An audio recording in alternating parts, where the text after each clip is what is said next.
यदि x plus 1/x बराबर 3 तो x³ माइनस 1/x³ किसके बराबर होंगे, ये सवाल करना है। इस सवाल को हल करेंगे। x प्लस 1/x बराबर क्या दे रखा है, 3 दे रखा है, और x³ माइनस 1/x³ ज्ञात करना है। तो इस सवाल में a प्लस b के होल स्क्वायर का सूत्र लगा देंगे। तो x माइनस 1/x² बराबर x प्लस 1/x² माइनस 4। इस समीकरण में मान रख देंगे। x प्लस 1/x बराबर 3 का मान रख देंगे। x माइनस 1/x² बराबर यहाँ मान रख देंगे। तो x² माइनस 4 प्राप्त होंगे। ठीक है, x माइनस 1/x² बराबर 3 3 का 9 माइनस 4 बराबर x माइनस 1/x² बराबर क्या बचे, 5 बचे। अब यहाँ से 2 हटा देंगे तो करने लग जाएगा 5 के ऊपर। x माइनस 1/x बराबर करनी 5। ठीक है, इस समीकरण में दोनों पक्ष में घन कर देंगे, है ना, क्यूब लगा देंगे। तो ये वाला मान निकल के आ जाएगा आपका x³ माइनस 1/x³। ये ज्ञात करना है। तो क्यूब लगाएंगे x माइनस 1/x³ बराबर करनी 5 की घात भी 3 लगा देंगे।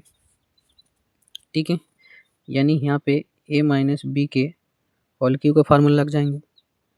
हाँ, तो इसके जो फार्मूला होते हैं a³ minus b³ minus 3ab कोष्टक a minus b, ये फार्मूला हो जाएंगे आपके। ठीक है, चलो आगे चलते हैं। इस जगह पर ये वाले फार्मूला लगाएंगे, मतलब यहाँ पे कुल मिला के x माइनस 1/x³ तो बराबर क्या हो जाएंगे, x³ minus 1/x³ minus 3 x into 1/x कोष्टक x minus 1/x। ठीक है, ये वाले मान यहाँ रख देंगे। तो x³ minus 1/x³ minus 3x/x कोष्टक x minus 1/x। ठीक है, अब यहाँ करनी 5 की घात क्या है, 3 है, मतलब करनी 5 का आपको 3 बार गुणा करना है। करनी 5 का 3 बार गुणा करेंगे, है ना। तो जब करनी 5 का आप 2 बार गुणा करोगे तो 5 निकल के आएगा। करनी 5 का गुणा जब करनी 5 में करोगे तो 5 आएगा, और ये जो बची हुई करनी 5 है वो वहाँ का वहीं रह जाएगा। ठीक है, तो यहाँ पे कुल मिला के मान जो निकल के आ रही है करनी 5 की घात 3 में, यहाँ जो है 5 करनी 5 निकल के आ जाएगा। ठीक है, और ये वाला x से ये वाला x कैंसिल हो जाएगा, यानी यहाँ पे कुल मिला के x³ minus 1/x³ minus 3x, ये x माइनस 1/x बराबर 5 करनी 5 बचे। ठीक है, यहाँ पे x माइनस 1/x का मान रख देंगे। तो x³ minus 1/x³ minus 3x minus 1/x का मान क्या है, ये करनी 5 है। ठीक है, तो यहाँ पे क्या आ जाएगा, करनी 5 बराबर 5 करनी 5। ठीक है, अब अपने को x की घात 3 माइनस 1/x का मान निकालना, x की घात 3 का मान निकालना है। तो x की घात 3 माइनस 1/x की घात 3, ये संख्या पक्षांतर होकर इधर चला जाएगा। तो 5 कन्नी 5 माइनस वाली संख्या इधर प्लस में हो जाएगा, प्लस का 3 कन्नी 5। ठीक है, इन संख्याओं को x की घात 3 माइनस 1/x की घात 3, इन संख्याओं को आपस में जोड़ देंगे तो ये 5 है और ये 3 है, दोनों मिला के 8, मतलब 5 करनी 5 है और 3 करनी 5 है। तो ये करनी मतलब करनी 5 कितनी बार है, तो 8 बार है। ठीक है, तो ये आपका आंसर है।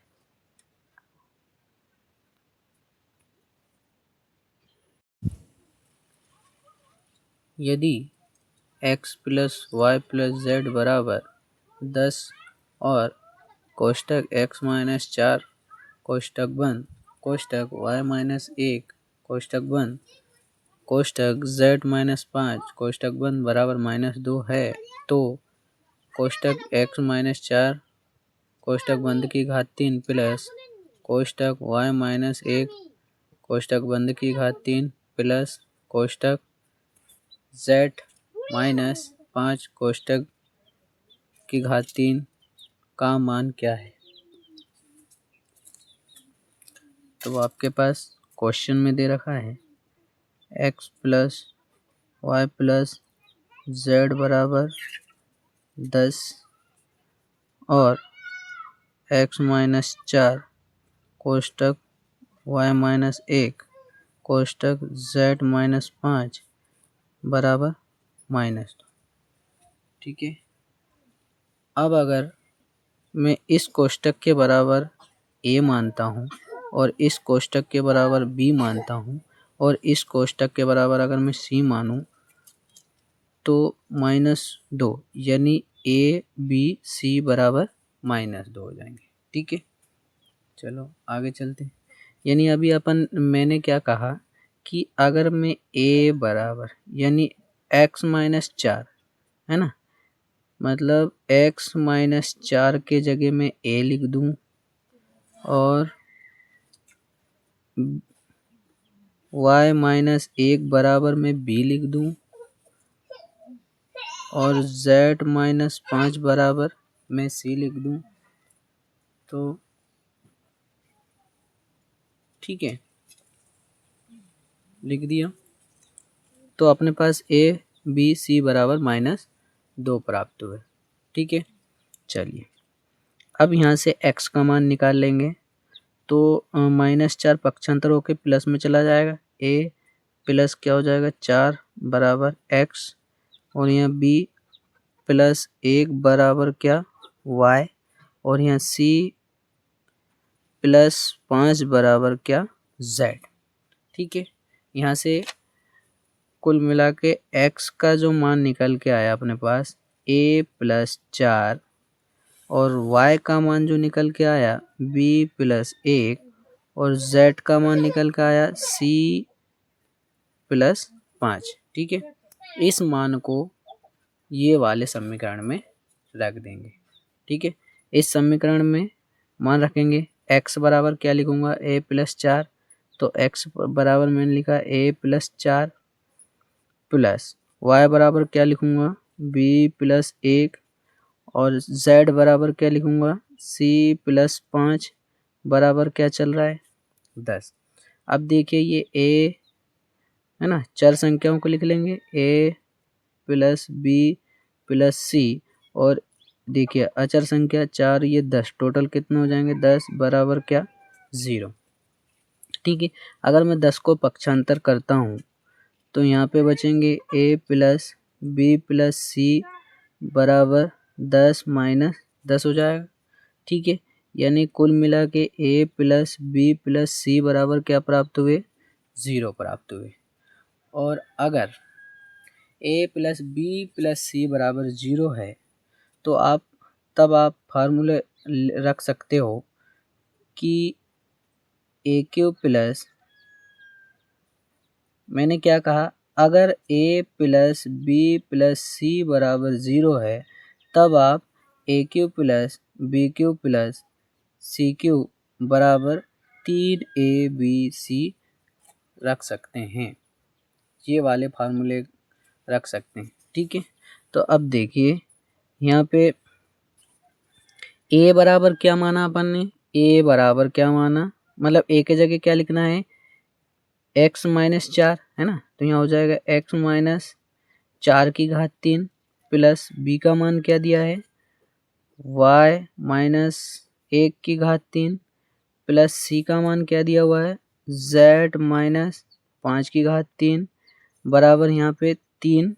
ठीक है, अब देखिए यहाँ पे ये जो ए बी सी है ना, ए बी सी है ना, ए बी सी की जगह क्या लिखना है, ए का मान क्या है, x माइनस 4 है, b का मान क्या है, y माइनस 1 है, और c का मान क्या है, z माइनस 5 है। ठीक है, समझ में आ रहा है। ठीक है, अब x ये 3 का 3 हो गया और इन सब के बराबर है ना, मतलब x minus 4, Y minus Z और z माइनस 5 के बराबर क्या है, -2 है ना, ये दिख रहा है आपको ऊपर -2 है। ठीक है, तो इन सब के जगह आप क्या लिखोगे, -2 लिखोगे। ठीक है, और इनका आपस में गुणा करोगे तो 3 2 6 और माइनस वाली संख्या है तो आंसर माइनस में चला जाएगा, ये आपको सिद्ध करना है। प्रश्न नंबर 16, 5 सही 5/9 प्लस 1 सही 2/3 माइनस 2 सही 2/5 का 25/27 भागित कोष्टक 4-7 माइनस 2/21 कोष्टक बंद को सरल कीजिए। इस सवाल को हल करना है, क्या दे रखा है, 5 सही 5/9 प्लस 1 सही 2/3 माइनस 2 सही 2/5 का 25/27 भागित 4/7 माइनस 2/21। ठीक है, इस सवाल को हल करना है।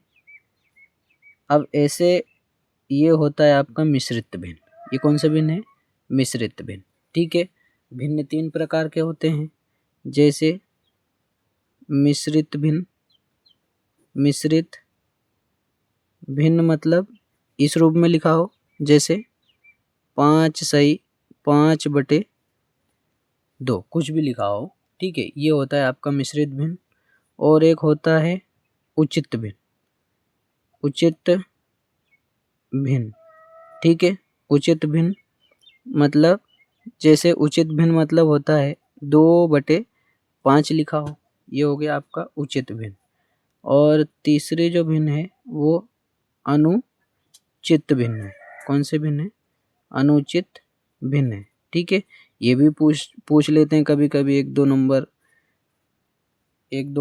नंबर के क्वेश्चन बन सकते हैं, है ना। तो मिश्रित भिन्न मतलब 5 सही 2/5 के रूप में, उचित भिन्न मतलब 2/5 और अनुचित भिन्न मतलब 7/5। अब कुछ लोगों को समझ में नहीं आ रहा होगा कि सर दोनों तो एक जैसे दिख रहे हैं, पर वो कैसे अनुचित और उचित हो गए, है ना। तो मैं आपको बता दूं, उचित भिन्न मतलब हमेशा हर वाली जो संख्या है वो अंश वाली संख्या से बड़ा होना चाहिए, तो वो आपका कौन से भिन्न कहलाते हैं, उचित भिन्न कहलाते हैं, है ना। मतलब हर वाली संख्या जो है बड़ी होना चाहिए अंश वाले की तुलना में। ठीक है, अनुचित भिन्न में क्या होता है, अंश वाली संख्या बड़े होते हैं और हर वाली संख्या छोटी होती है। ठीक है, समझ में आया। तो उचित और अनुचित भिन्न इस प्रकार होते हैं। मिश्रित भिन्न आपको बता ही चुका हूँ, इसमें कोई दिक्कत नहीं है। लेकिन उचित भिन्न क्या होता है, जैसे हर वाली संख्या बड़ी और अंश वाली संख्या छोटी होना चाहिए। अनुचित भिन्न में क्या होता है, अंश वाली संख्या बड़ी और हर वाली संख्या छोटी होती है। ठीक है, चलो सवाल करते हैं।